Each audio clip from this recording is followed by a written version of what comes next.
ውድ የቻናሌ ተከታታዮች ይህንን በእውነተኛ ታሪክ ላይ የተመሰረተውን የሳሌምን ታሪክ ሰምታችሁ ዝም እንደማትሉ ተስፋ አደርጋለሁ። ከሁሉም በፊት ግን ብትችሉ የሷን ጫማ ለኩት። እሷ ጫማ ላይ ለመቆም ጣሩ። እየተከታተላችሁኝ ስለሆነ በጣም አመሰግናለሁ። ለምትሰጡኝ አስተያየትና ማበረታቻም እንዲሁ ደግሜ አመሰግናለሁ።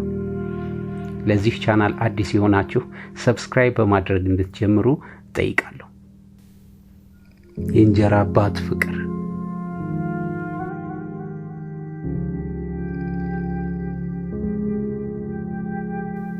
ታክሲው ቦሌ ጫፍ የፒያሳን ሰው ፍለጋ ነው የቆመው። ከቀኑ 8 ሰዓት አካባቢ ስለሆነ ነው መሰል ተሳፋሪ ለማግኘት ወያለው ደጋግሞ መጮህ ግዴታው ሆኗል። ሶስተኛው ወንበር ላይ ተቀምጬ የያዝኩትን መጽሐፍ ገልጬ ማንበብ እንደጀመርኩ ስርዓት የሚባል ነገር ያልፈጠረባቸው 3 ወጣቶች መጡ። ውስጥ ያለነውን ከመጤፍ ሳይቆጥሩ እየተንጫጩ ከኋላ የተደረደሩ። ከጩኸታቸው በላይ ሁሉም እኩል ነበር የሚያወሩት። ማን ለማን እንደሚያወራ አይታወቅም። በዛ የፀሐይ ግለት አናቷ እየተንቀረቀበ ያለችውን ታክሲ ሊያፈነዷት ደርሰው እኛንም መሄጃ አሳጡ። እነሱን ለመርሳት ብዬ ከንባቤ ጋር ትግል እንደተያያዝኩ አንድ ሰው ከጎኔ ተቀምጦ ጉዞ ወደ ፒያሳ ተጀመረ። አጠገቤ ያለውን ሰው በጎን በኩል ሰረቅ አድርጌ አይቼ ወዲያውኑ ተመለስኩ። አይኔን መልሼ የተዘረጋው መጽሐፍ ላይ ተክዬ ያየሁትን ገጽታ በምናቤ ደግሜ ማየት ጀመርኩ። ሙልት ያለ ጠይም የልጅ እግር ጉንጭ፣ አይኗ በርበሬ መስሎ ዙሪያውን ያበጠ፣ መከፋትን አንጠልጥላ በተገኘው አጋጣሚ ልትዘረግፉ የተዘጋጀች የአሳዛኝ ልጃገረድ ገጽ ሆኖ ተገኘ። ደግሜ ቀና ብዬ አየኋት። ያው ነው። እሷ ቀጥ ማለት አቅቷት የፊቷ ወንበር መደገፊያ ላይ ራሷን ደፋች። ማንም ሰው በቀላሉ አንገቱን ሊደፋ አይችልም። አንድም ጫንቃው ከሚችለው በላይ ግፍ ሲጫነው፣ አሊያም አንገት የሚያስደፋ ስራው ራሱን ሲቀጣ ነው አንገት ሊደፋ የሚችለው። ይህኔ ውስጤን በጥያቄ አሯሩጠው ገባሁ። ግን ጠብ የሚል ነገር ጠፋ። ከጥቂት ምጥ በኋላ ምን ሆነሻል አልኳት ቀስ ብዬ። እሷ ወንበሩን በግንባሯ እንደተደገፈች በጎን አየት አደረገች። ያኔ በጣቴ ከፍዬ ያዝኩትን መጽሐፍ ዘግቼ ሙሉ ትኩረቴን ወደ እሷ አደረግኩ።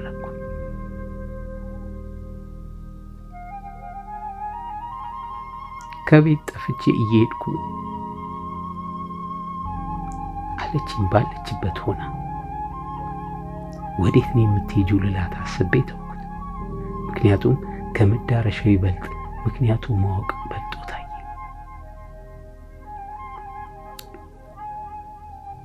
ለምንድን ነው ከቤት የምትጠፊው?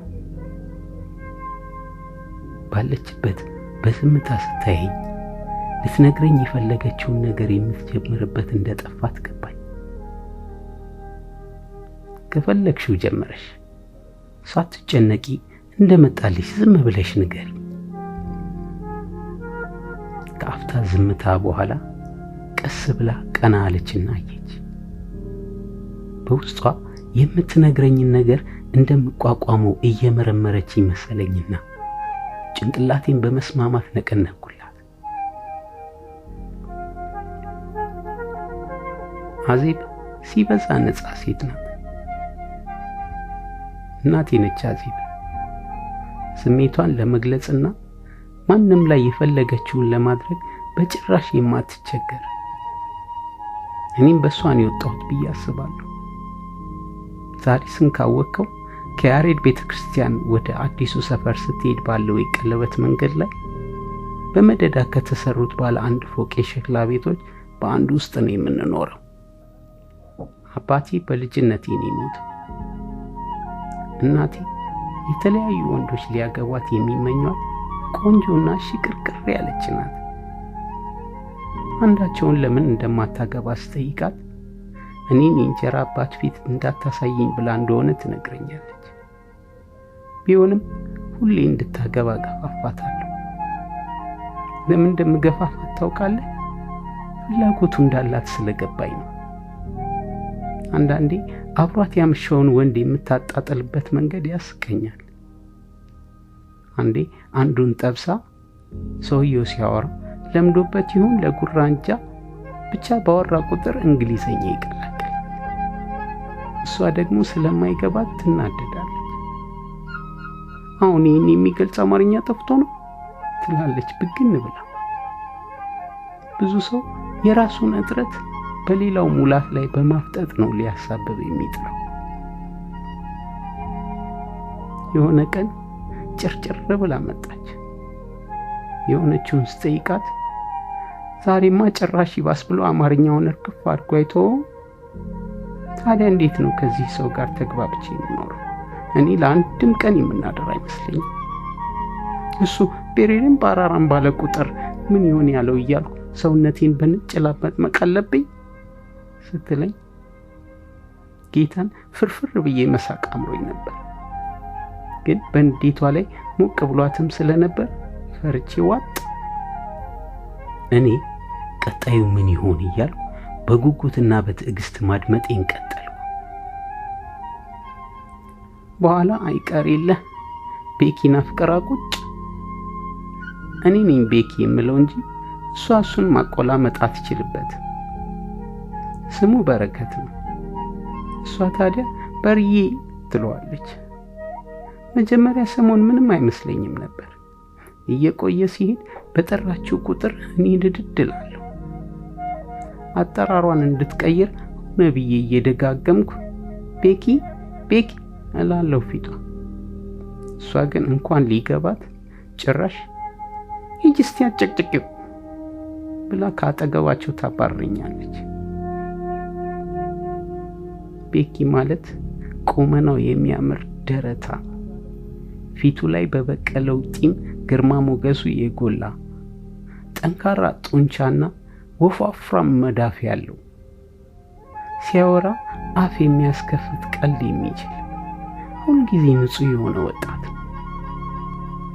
በእድሜም ሆነ በምን ከእናቴ ጋር ፈጽሞ አይደራረሱ። ለእኔ ግን ልኬ ነው። ምን አለ እሷም ልኳን አግኝታ ቤኪን ለእኔ ብተውልኝ እያልኩ የማስብባቸው ሰኮንዶች ብዛታቸው። ለዚህም ነው እግዚአብሔር ለእኔ ሲል መርጦ ያመጣልኝ አድርጌ የማስበው። ባየኋቸው ቁጥር እንዴት አብረው እንደሆኑ ሳስብ ምንም የሚመጣልኝ ምክንያትና መንገድ የለም። ሀብታም ሴት እያሳደዱ የሚጠብሱ ወንዶች አሉ። እንደዛ ነው እንዳልል እናቴ ያን ያህል ሀብታም አይደለች። እሱም እንዳልኩ ተራ አይነት ወንድ አይደለም። ከቤኪ ጋር ከሆነች በኋላ የእናቴ ባህሪ ልውጥ አለ። ለወንድ ግድ የሌላት ሴትዮ ቤኪ ከጓደኞቹ ጋር ሲያመሽ ቤቱን በአንድ እግሩ ታቆመዋለች። ሁሉን ትቶ ሲመጣም ደግሞ ልትበላው ትደርሳለች። አንዳንዴ ሂጂና እነቂያት ይለኛል። ባልነቱ ለእሷ እንደሆነ እኮ ይገባኛል። ግን በቃ ቤኪን በጭራሽ ስትናገረው መስማት አልፈልግም። ይህች ልጅ ጉድ ልታፈላ ነው። አባቴ የሞተው በልጅነቴ ነው ብዬ የለ። ከማንም ወንድ ከተባለ ሰው ጋር ልዝናና ወጥቼ አላውቅም። እናቴ ግን በጣም ታዝናናኝ ነበር። ያልወሰደችኝ ቦታ የለም። ከቤኪ ጋር ኬክ ቤት ሆነ በርገር ቤት በተለይ ብቻዬን ይዞኝ መውጣት ሲጀምር ነው ሰውነቴ ዘና ማለት የጀመረው። የወንድ እጅ ትከሻዬ ላይ ሆኖ አንድ እርምጃ ተጉዤ ስለማላውቅ ብርቅ ነበር የሚሆንብኝ ሲያቅፈኝ። ምን አለ እጁ ትከሻዬ ላይ ባደረ፣ ወይም እኔ ምን አለ እሱ እጅ ላይ ባደርኩ እያልኩ ብዙ ጊዜ በቁሜ ቃዥቻለሁ። ቤኪ ናፍቀኛል፣ ያውም በየትኛውም ሰዓትና ጊዜ። ሌሊት ከእንቅልፌ ሲቀሰቅሰኝማ ይብስብኛል ናፍቆቱ። የጊዜን ክፋት የምረዳው የዛኔ ነው። ይሁን ቶሎ አይንጋ፣ ግን ያን ያህል መለጠጥ ነበረበት። አንዳንዴ ልክ 12 ሰዓት ላይ የመነሳት ግዴታ እንዳለባቸው አድርጌ አስባለሁ። እና ምን ላደርግ እንደሆነ ባላውቅም ደመ ነፍሴ እየመራኝ እናቴ መኝታ ቤት በርጋ ወስዶ ይደነቅረኛል። ትንሽ ወዲያ ወዲህ ካልኩ በኋላ ማንም የማያይልኝ ብስጭትና ኩርፊያዬን ይዤ ወደ ክፍሌ። አንድ ቀን ግን እዛው በር ስር ሳውደለድል እናቴ በሩን ከፍታ ስትወጣ ድርቅ ብዬ ቀረሁ። ሳሌ ምን ነው? አይ ምንም። ታዲያ በዚህ ሰዓት እዚህ ምን ታደርጊያለሽ? ምንም ልተኛ ብዬ ሳልጨርስ አፍጥጣ ልተኛ? የት ነው የምትተኛው? አይ ልተኛ ከለከለኝ፣ ሆዴን በጣም እየቆረጠኝ ነው አልኳት። ወዲያው ተረጋጋች። ትንሽ ያፈረችም መሰለኝ። ከዛ ቤኪን ቀስቅሳ አፋፍሶ የግል ክሊኒክ ወሰዱኝ። እሷ ወዲያ ወዲህ ስትሯሯጥ እኔ ቤኪ እቅፍ ውስጥ ገብቼ ውሽቅ ታመሚያለሁ። የፍላጎቴ ጥግ በዚህ ብቻ ባይወጣልኝም እግዚአብሔር ባገዘኝ ዘዴ በጣም ተደስቻለሁ። ደምና ሽንት ይሰራላት ሲባል እንዴት እንደሚሆን ባይገባኝም ለፍቅር ሲባል ደም እንደሚሰጥ ሰምቼ አውቃለሁ። ሽንት በመስጠት ግን የመጀመሪያዋ ሳልሆን አልቀርም።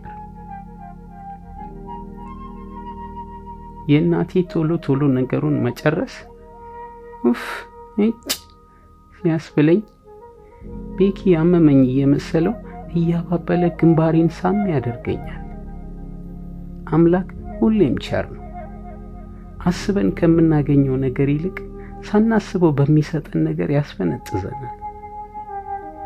ይህችን ልዩና ያልተጠበቀች ቀን እንዳትረሳ ሆና በልቤ ተመዝግባለች። ውጤቱ ደረሰ ተባልንና ሐኪሙ ጋር ገባን። እኔም ታማሚነቴን ላለመርሳት በማደርገው ጥንቃቄ ራሴን እየታዘብኩ ለካ ሰው አስመሳይ የሚሆነው በእንደኔ አይነት ሁኔታ ሲወጠርና ሲያዝ ነው። ከኔ ይበልጥ ደግሞ የዶክተሩ ይገርማል። ታይፎይድና ታይፈስ አለባት አላለም። 7 መርፌ ታዘዘልኛ።